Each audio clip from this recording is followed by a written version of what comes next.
ಮನೆಯವರ ಸಪೋರ್ಟ್ ಇಲ್ಲದೆ ದರ್ಶನ್ ಅವರು ಈ ಥರ ಇಂಥ ಕಷ್ಟ ಕಾಲದಲ್ಲೂ ಅವರು ನೆಮ್ಮದಿಯಾಗಿರೋಕ್ಕೆ ಆಗ್ತಾ ಇರಲಿಲ್ಲ ಅಂತ ನನ್ನ ಅನಿಸುತ್ತೆ. ಏನಕ್ಕೆ ಅಂದರೆ ಒಂದು ಕಡೆ ತಮ್ಮ ದಿನಕರ್ ಅವ್ರ ಸಪೋರ್ಟ್ ಇದೆ, ಇನ್ನೊಂದು ಕಡೆ ಸ್ನೇಹಿತ ಬಲಗೈ ಬಂಟ ಧನಿವ್ರವ್ರ ಸಪೋರ್ಟ್, ಇನ್ನೊಂದು ಕಡೆ ತಾಯಿ ಮೀನಮ್ಮ, ಇನ್ನೊಂದು ಕಡೆ ಪತ್ನಿ ವಿಜಯಲಕ್ಷ್ಮಿ ಅವರು. ಇವರು ಎಲ್ಲರೂ ಕೂಡ ಒಂದು ಸಪೋರ್ಟ್ ಮಾಡದೇ ಇದ್ದಿದ್ರೆ ದರ್ಶನ್ ಅವ್ರಿಗೆ ಭಾಳ ಕಷ್ಟ ಆಗ್ತಾಯಿತ್ತು ಅಂತ. ಸೊ ಫ್ಯಾಮಿಲಿ ಬಗ್ಗೆ ಏನು ಹೇಳ್ತೀರಾ ಸರ್? ಅಂದರೆ ಕಲಾಸಿಪಾಳ್ಯ, ಅದಾದ ಮೇಲೆ ಭಗವಾನು, ಈ ಸಿನಿಮಾ ಟೈಮಲ್ಲೂ ನನ್ನ ಜೊತೆಲಿದ್ದೆ ಸರ್. ಶೂಟಿಂಗ್ ಸ್ಪಾಟ್ಗಳಿಗೆ ಹೋಗ್ತಾ ಇದ್ದೆ. ಗವಿಪುರಂ ಗುಟ್ಟಳ್ಳಿಲಿ ಶೂಟಿಂಗ್ಗಳು ತೆಗಿತಾಯಿದ್ರು. ಆ ಟೈಮಲ್ಲಿ ತುಂಬ ಟೆನ್ಷನ್ ಆಗ್ತಾಯಿದ್ರು.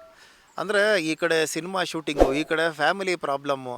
ನಾನು ಅದಕ್ಕೆ ಹೇಳ್ತಾ ಇದ್ದೆ, ಅಣ್ಣ ಈ ಥರ ಏನಕ್ಕಣ, ಇವಾಗ ಇಷ್ಟಪಟ್ಟೆ ಮದುವೆ ಆಗಿದ್ದೀರಾ ಅಲ್ವಾ, ಅದಾದಮೇಲೆ ನೀವು ಇವಾಗ ನಿಮ್ಮ ತಂದೆಯವ್ರ ಹೆಸರು ಉಳಿಸ್ಬೇಕು ಅಂತ ಅಂದ್ಬಿಟ್ಟೆ ಈ ಫೀಲ್ಡ್ಗೆ ಬಂದಿದ್ದೀರಾ, ಒಳ್ಳೆ ಹೆಸರು ಸಂಪಾದನೆ ಮಾಡಿದ್ದೀರಾ, ಅಭಿಮಾನಿಗಳನ್ನ ಸಂಪಾದನೆ ಮಾಡಿದ್ದೀರಾ, ಯಾಕೆ ಟೆನ್ಷನ್ನು?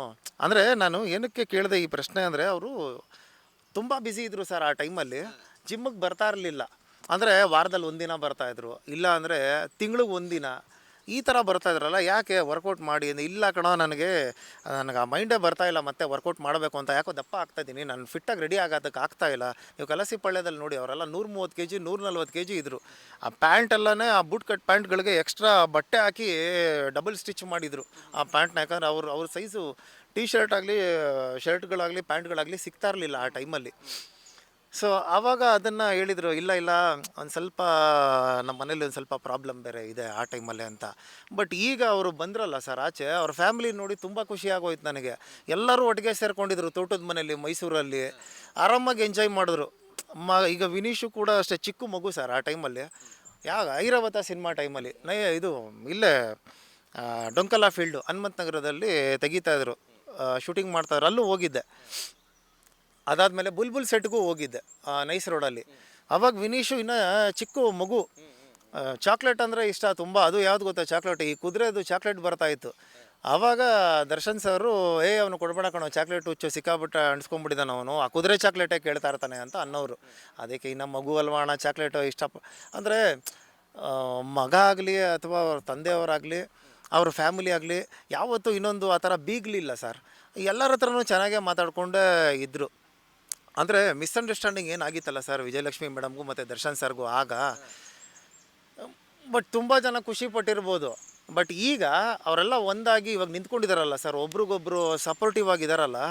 ಎಷ್ಟೋ ಜನಕ್ಕೆ ಅದಕ್ಕೂ ಎಲ್ಲ ಒಂದಾಗ್ಬಿಟ್ರ ಇವರೆಲ್ಲ ಒಟ್ಟಿಗೆ, ಫ್ಯಾಮಿಲಿ ಎಲ್ಲ ಅಣ್ಣ ತಮ್ಮಂದಿರೆಲ್ಲ ದೂರ ಆಗಿಬಿಟ್ಟಿದ್ರು. ಅದು ಯಾವುದೂ ಆಗಿರಲಿಲ್ಲ ಸರ್. ಅವ್ರ ಪಾಡಿಗೆ ದಿನಕರ್ ಸರು ಅವ್ರ ಸಿನಿಮಾ ಮಾಡ್ಕೊಂಡು ಬೇರೆ ಸಿನಿಮಾಗಳಿಗೆ ಕಥೆಯಲ್ಲಿ ಅವ್ರು ಬ್ಯುಸಿ ಇದ್ದರು, ದರ್ಶನ್ ಸರು ಅದೇ ಟೈಮಲ್ಲಿ ಬ್ಯುಸಿ ಇದ್ದರು. ಸೊ ಹಂಗಾಗಿ ಇನ್ನೊಂದೇನೆಂದರೆ ಫ್ಯಾಮಿಲಿಗೆ ಆ ಟೈಮಲ್ಲಿ ಟೈಮ್ ಕೊಡೋಕೆ ಆಗ್ತಾ ಇರಲಿಲ್ಲ. ಸೊ ಏನೋ ಒಂದು ಸಣ್ಣ ಪುಟ್ಟ ಮನೆಯ ಮೇಲೆ ಗಲಾಟೆಗಳು ಬಂದು ಹೋಗ್ತಾ ಇರುತ್ತೆ. ಈಗ ಒಂದಾಗಿದ್ದಾರೆ, ಚೆನ್ನಾಗಿದ್ದಾರೆ. ಇವಾಗ ನೋಡಿ ವಿಜಯಲಕ್ಷ್ಮಿ ಮೇಡಮೇ ಪಾಪ ಓಡಾಡ್ತಾ ಇರ್ತಾರೆ ಕೋರ್ಟಿಂದ ಇಲ್ಲಿಗೆ. ನಾನು ಮೊನ್ನೆ ವೀಡಿಯೋನು ನೋಡಿದೆ, ತುಂಬ ಬೇಜಾರಾಯಿತು ಪಾಪ. ಪ್ರತಿಯೊಬ್ಬ ಈಗ ಸುಪ್ರೀಂ ಕೋರ್ಟಿಂದ ಆದೇಶ ಬೇರೆ ಮಾಡಿದಾರಲ್ಲ, ಅರ್ಧ ಗಂಟೆಗೆ ಮಾಮೂಲಿ ಏನು ಮಾತಾಡಿಸ್ಬೇಕು ಅದನ್ನೇ ಮಾತಾಡಿಸ್ಬೇಕು, ಅದು ಬಿಟ್ಟು ಸಪ್ರೇಟಾಗಿ ಅವ್ರಿಗೆ 1 hour 2 hour ಟೈಮ್ ಕೊಡಲ್ಲ ಅಂತ. ಪಾಪ ಬ್ಯಾಗ್ ಹಿಡ್ಕೊಂಡೆಲ್ಲ ಬಂತು ಅಂದಾಗ ಬೇಜಾರಾಗತ್ತೆ ಆ ಥರದ್ದೆಲ್ಲ. ಅಂದರೆ ಮನೇಲಿ ಯಾರಾದರೂ ಹುಷಾರು ತಪ್ಪಿದ್ರೇ ಎಲ್ಲರಿಗೂ ಪ್ರಾಬ್ಲಮ್ಮು. ಸೊ ಇಲ್ಲೂ ಅದೇ ಆಗಿದೆ ಸರ್. ಈಗ ದರ್ಶನ್ ಸರ್ ಪರವಾಗಿ ಈಗ ದಿನಕರ್ ಸರು ಓಡಾಡ್ತಾ ಇದ್ದಾರೆ. ವಿಜಯಲಕ್ಷ್ಮಿ ಲೇಡಿ ಪಾಪ ಹೆಂಗಸ್ರಿಗೆ ಎಲ್ಲಿ ಓಡಾಡ್ತಾರೆ ಸರ್, ಯಾರನ್ನ ಹಿಡ್ಕೊಂಡು ಇದು ಮಾಡ್ತಾರೆ. ಹುಡುಗ್ರ ಹೋಗ್ಲಿ, ಇಲ್ಲಿ ಹೋದ್ರೆ ಎಷ್ಟೊತ್ತು ಬೇಕಾದ್ರೂ ನಿಂತ್ಕೋತೀನಿ ಅದಕ್ಕೆ. ಲೇಡೀಸು ಆ ಥರ ರೋಡಲ್ಲಿ ನಿಂತ್ಕೊಳ್ಳೋಕ್ಕೂ ಆಗಲ್ಲ. ಬಟ್ ಬೇಜಾರಾಗುತ್ತೆ ಸರ್ ಕೆಲವು ವೀಡಿಯೋಸ್ ಎಲ್ಲ ನೋಡ್ತಾ ಇದ್ದಾರೆ. ಮತ್ತು ವಿನೀಶು ಈಗ ಓದ್ತಾ ಇರೋ ಹುಡುಗ, ಸೊ ಇನ್ನೂ ಭವಿಷ್ಯ ಇದೆ ಈಗಲೇ. ಮತ್ತು ಇನ್ನೊಂದು ಏನಾಗುತ್ತೆ, ಇವಾಗ ಕಾಲೇಜಿಗೆ ಬೇರೆ ಸೇರ್ಕೊಂಡಿದ್ದಾರೆ. ಅಲ್ಲೂ ಏನಾಗುತ್ತೆ, ಈ ಥರ ನೋಡು ನಿಮ್ಮ ತಂದೆಯವರು ಈ ಥರ ಎಲ್ಲ ಅಂದಾಗ ಅವ್ರ ಮನಸ್ಸಿಗೂ ಹರ್ಟ್ ಆಗುತ್ತೆ. ಯಾರೂ ಅದನ್ನು ಮಾಡೋದಕ್ಕೆ ಹೋಗ್ಬಿಡಿ ಆ ರೀತಿ ಅಲ್ಲ. ಯಾಕಂದರೆ ಇಲ್ಲಿ ಇನ್ನೂ ಇವರು ಆರೋಪಿ ಅಷ್ಟೇ, ಅಪರಾಧಿ ಆಗಿಲ್ಲ.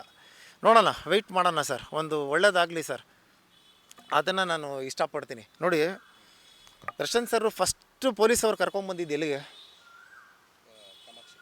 ಯಾವ ಸ್ಟೇಷನ್ನು? ಅಲ್ಲ ಇದ್ರು ಸ್ಟೇಷನ್ನು ಹೆಸರು ಅನ್ನಪೂರ್ಣೇಶ್ವರಿ. ಅಂದರೆ ಅಲ್ಲಿ ತಾಯಿ ಅನ್ನಪೂರ್ಣೇಶ್ವರಿ ಆಶೀರ್ವಾದ ಇದೆಯಾ? ಅದಾದಮೇಲೆ ಕರ್ಕೊಂಡೋಗಿದ್ದು ನೆಕ್ಸ್ಟು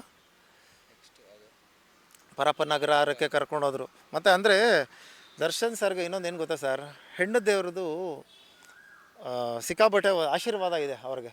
ಬಂಡಿ ಮಂಕಾಳಮ್ಮದು, ಚಾಮುಂಡೇಶ್ವರಿ ದೇವ ಮತ್ತು ಕಬ್ಬಾಳಮ್ಮ ದೇವರು, ಇವರೆಲ್ಲ ನೋಡಿ ಎಲ್ಲ ಹೆಣ್ಣು ದೇವತೆ ಅಲ್ಲ. ಅವ್ರಿಗೆ ಸಿಕ್ಕಾಬಟ್ಟೆ ಅವ್ರು ಪೂಜೆಗಳು ಮಾಡ್ಕೊಂಡು ಬರ್ತಾನೆ ಇರ್ತಾರೆ ಸರ್. ಪ್ರತಿ ಸತಿನೂ ಈಗ ನೋಡಿ ಬಂಡೆ ಮಕ್ಕಳಮ್ಮಗೆ ಬರ್ತಾ ಇದ್ದಂಗೆ ತುಂಬ ಸತಿ ನಾನು ನೋಡಿದ್ದೆ ದೇವಸ್ಥಾನ ಹತ್ರ. ಬಟ್ ಮಾತಾಡ್ಸೋಣ ಅಂದರೆ ಅಲ್ಲಿ ಸಿಕ್ಕಾಪಟ್ಟೆ ಜನ. ಅಂದರೆ ದೇವರ ಆಶೀರ್ವಾದ ಅವ್ರಿಗೆ, ಹೆಣ್ಣು ದೇವರ ಆಶೀರ್ವಾದ ತುಂಬ ಇದೆ ಸರ್ ಅವ್ರಿಗೆ.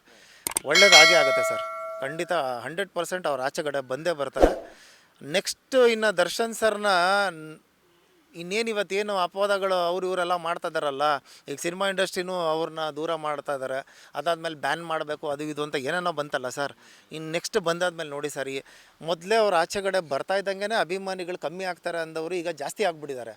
ಇನ್ನು ಏನೋ ಅವ್ರು ನಮ್ಮ ಬಾಸು ಕೆಟ್ಟದ್ದು ಮಾಡಿಲ್ಲ ಅಂತ ಅಂದಮೇಲೆ ಪ್ರೂವ್ ಆಯಿತು ಅಂದಮೇಲೆ ಇನ್ನು ಇದ್ರ ಜಾಸ್ತಿ ಮಟ್ಟಕ್ಕೆ ನೆಕ್ಸ್ಟ್ ದೇವರಾಗ್ಬಿಡ್ತಾರೆ ಅವರು. ಈಗೇನು ಪುಣ್ಯಾತ್ಮ ಅಂತ ಕಾಟೇರ ಸಾಂಗ್ ಬರೆದಿದ್ದಾರಲ್ಲ, ನೆಕ್ಸ್ಟ್ ಪುಣ್ಯಾತ್ಮ ಇವರೇ, ದರ್ಶನ್ ಸರ್. ಆ ರೇಂಜಿಗೆ ಬೆಳೀತಾರೆ ಸರ್. 100% ಯಾರ ಕೈಯಿಂದನೂ ತುಳಿಯೋಕ್ಕೆ ಸಾಧ್ಯನೇ ಇಲ್ಲ ಅವ್ರನ್ನ. ಲೇಟೆಸ್ಟ್ ಹಾಗೂ ಇಂಟ್ರೆಸ್ಟಿಂಗ್ ಸುದ್ದಿಗಳಿಗಾಗಿ ಬಾಸ್ ಟಿವಿ ಕನ್ನಡ ಚಾನೆಲ್ನ ಸಬ್ಸ್ಕ್ರೈಬ್ ಮಾಡಿ. ಹಾಗೆಯೇ ಬೆಲ್ ಐಕಾನ್ ಪ್ರೆಸ್ ಮಾಡಿ. ಇದರ ಜೊತೆಗೆ ಫೇಸ್ಬುಕ್, ಇನ್ಸ್ಟಾಗ್ರಾಮ್, ಎಕ್ಸ್ನಲ್ಲೂ ಮಿಸ್ ಮಾಡದೆ ಫಾಲೋ ಮಾಡಿ.